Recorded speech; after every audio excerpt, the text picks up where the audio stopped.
اليوم بحول الله يا تشوفوا معايا دوبليكس على شكل ميني فيلا بجوج ديال المستويات وفينيسيون عالية الجودة وموقع استراتيجي قريب من جميع المرافق العمومية أو الخصوصية بطريق عين الشقة في قرب لونيكا بربعة ديال الغرف وجوج ديال الصالونات ومطبخ مفتوح ولاكور وبانكو. هذا الصالون اللي كتشوف معايا جينا بهذا البرداج كما كتلاحظ معايا ولوحة من NDF. الإضاءة كلها دايزة بالليد ولي سبوت كيتواجدوا فيه جوج ديال الشراجم كبار. الدوبليكس كيحتوي على جوج ديال المحتويات الطابق الأرضي وفوق أرضي موبل من اير بلس 2.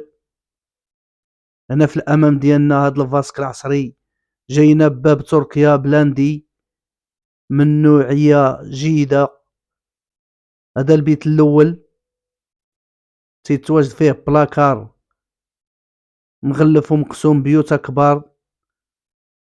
الدوبليكس مخدوم بخدمة احترافية الموبل من اير بلس 2 مع جوج ديال الجيران.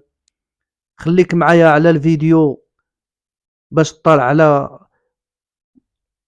الدوبليكس كله. ما تنساوش الاشتراك معنا في القناة عقاراتكم عقارات الصحراوي بفاس. شوف معايا باب الدخلة من نوعية جيدة باب تركيا. هنا كيتواجد الحمام الرئيسي مجلج كما كتشوف معايا في الحيوطة في البلافو فوق منه سدة. هذا البيت الرئيسي بالحمام ديالو من الفوق. كاينين جوج ديال البيوت كاع بالحمام واحد الفوق وواحد لتحت.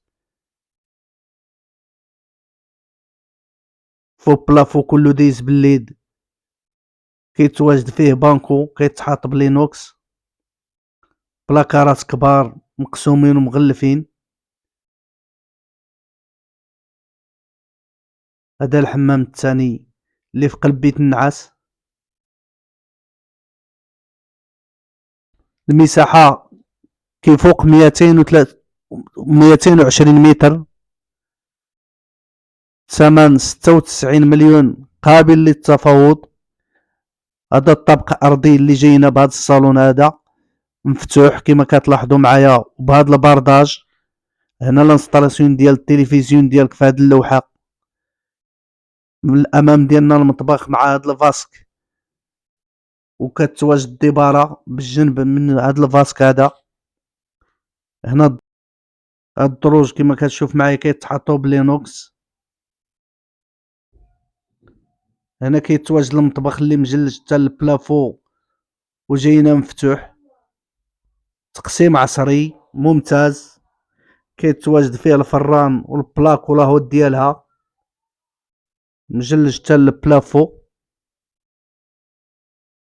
بالقرب من المطبخ كيتواجد عندنا لاكور اللي جاينا مجلج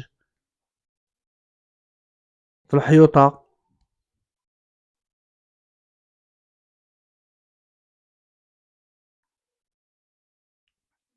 هذا لاكور كما كتلاحظ معايا هو مجلج.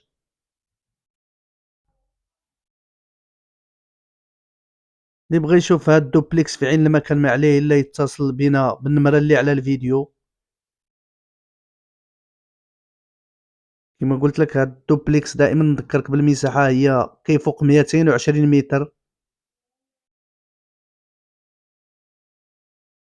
دوبليكس ممتاز.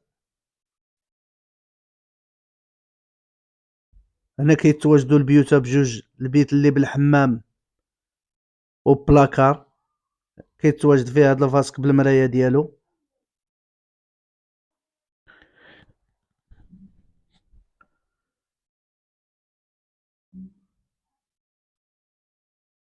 هنا كيتواجد هذا البلاكار.